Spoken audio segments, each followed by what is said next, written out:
Kimi Raikkonen, full transcript from comical press conference ahead of Singapore GP. Nicknamed the Iceman, Raikkonen is famously awkward when it comes to media duties. He has gained notoriety in and around the paddock for his straightforward approach to interviews. While some have argued it can come across rude, there is no denying the entertainment value. Speaking ahead of this weekend's Singapore Grand Prix, Raikkonen was peppered with question after question, but he refused to break character.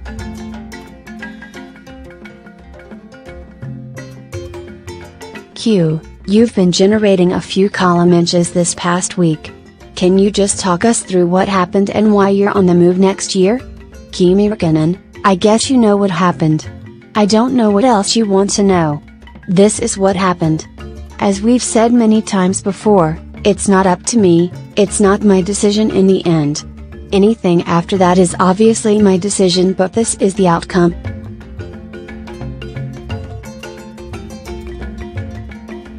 At least we have an outcome. Q. You say it wasn't your decision to leave Ferrari, but it was your decision to go back to Sauber, so just talk us through why you're doing that? Kr. Why not? Q. What is it about the team? On current form there is quite a performance differential between Ferrari and Sauber, so what have you been told? And Kr. Yeah, but then there's a lot of differences between all the cars, you know. If you take other teams, there are not many cars, if you take this year, that are on the same level. That's how it has always been.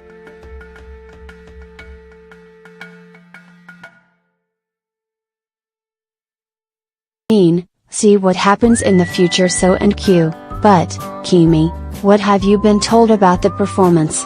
Tell us why you want to go back to Sauber? Kr. Because I want to. Why do you try to make it so complicated?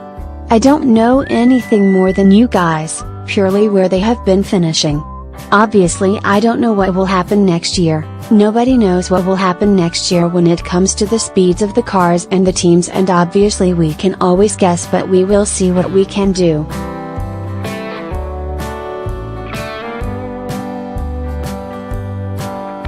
Obviously I have my reasons and that's enough for me. I don't really care what others think, and as long as I'm happy with my own reasons, it's enough for me. Q. And you're still passionate about racing? The fire. And Kr. No, I'm not actually. Just by pure head games for you guys I happen to sign, and I'm going to spend 2 years there just not being happy. Well, Kimi, thanks for the insight. Q. At what point did you know that you wouldn't be driving for Ferrari next season, and when did the Sauber talks actually start? Kr. In months I knew.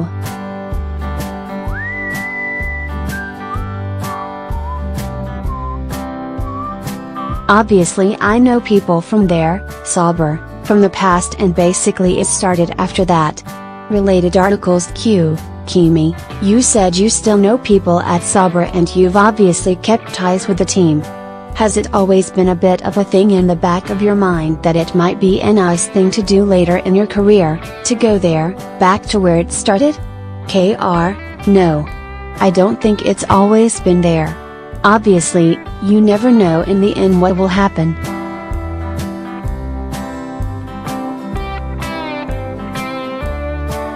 This is just how it ends up to be going actually, and yeah, I wouldn't say there have been plans for a long time that this is going to happen. So and Q. Kimi, you have said that you are only interested in winning.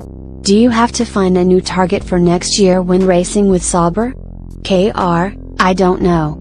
I don't think, and I mean, obviously the aim is always that. I mean, is it realistic? Who knows? You can only aim for the best positions and see what comes up.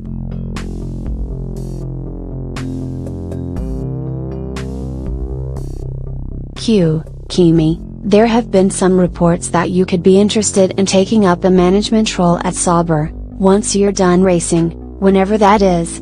Is this something you have on your mind for the future?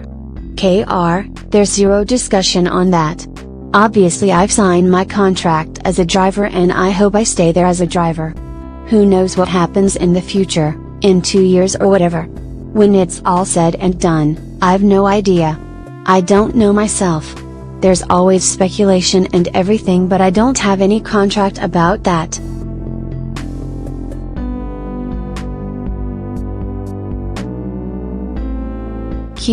Kimi, will you help Vettel to win his championship this year?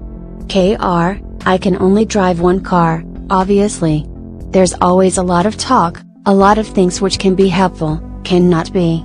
It's always easy to say that this and this will happen, but in theory it's so difficult to get it right in many ways, so we will see what happens in the racing, if we're close to each other and this and that. Obviously we know our rules, it's pretty simple.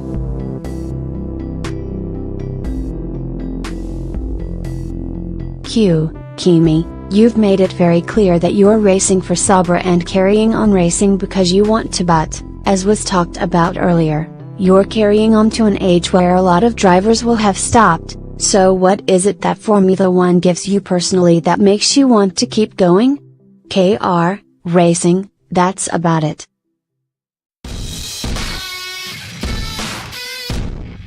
Lewis Hamilton, talking to you guys. Best time of the weekend, for sure. No, but honestly, I always said that I will stop when I feel it's right for me. I don't need to comment how I feel. Obviously the racing is the part that I enjoy most, and that's why we are here.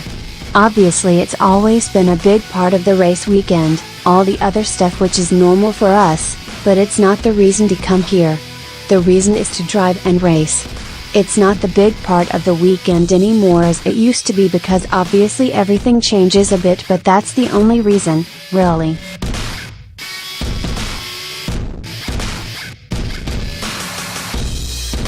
The other stuff that comes with it, it's very normal, it's always been there. It comes with the package. It's not often that you get a package where you only have the good things. We all know each other. It's the same answers, same questions every time, so it's not too difficult.